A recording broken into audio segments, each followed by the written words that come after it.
मी माननीय पोलीस अधीक्षक श्री हर्ष पोद्दार आणि पोलीस आयुक्तांना सूचना दिली होती की नागपूर जिल्ह्यामध्ये नियमबाह्य अवैध वाहतूक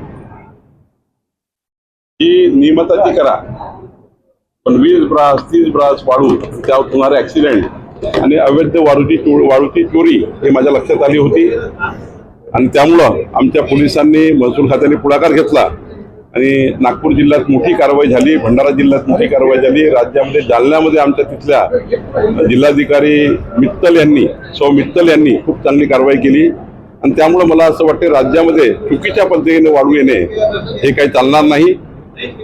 कडक कारवाई करण्याचे आदेश महाराष्ट्रात दिले गेले आहेत।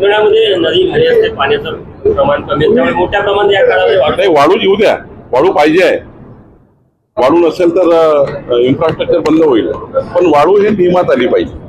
जे काही त्यांच्याकडे रॉयल्टी आहे त्या रॉयल्टीमध्ये आली पाहिजे, पण 5 ब्रासची रॉयल्टी, 6 ब्रासची रॉयल्टी, काढतात 20 ब्रास, जे काही या ठिकाणी मोठ्या प्रमाणात अवैध होता ते थांबवण्याचा प्रयत्न केला आहे। पाच मुख्यमंत्री देवेंद्र फडणवीस भेट घेतली, राष्ट्रवादीमध्ये एक अस्थिरता आहे, त्याचा परिणाम काही होईल का सरकार?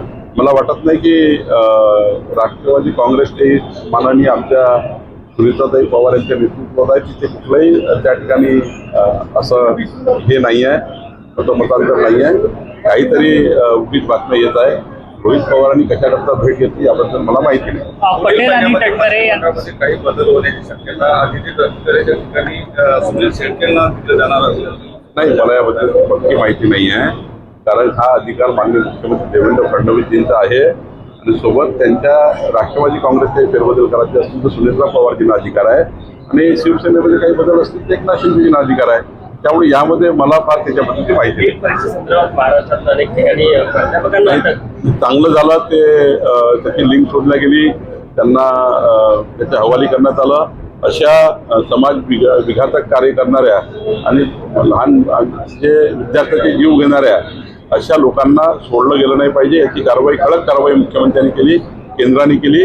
मी या लोकांनी जे कर्तव्य केलं आहे, चुकीचं कर्तव्य केलेलं आहे, जे नीट परीक्षेत पेपर फोडलेला आहे, यांचं खऱ्या अर्थाने त्यांचं पूर्ण कारवाई केली पाहिजे या भूमिकेची मी आहे। नाही, आता मला वाटतं याच्यामध्ये आम्ही चर्चा करून येणाऱ्या विधिमंडळाच्या कार्यकाळाची चर्चा करून जुलैच्या अधिवेशनात मंत्रालय आपलं कॅबिनेटच्या वेळी चर्चा करू।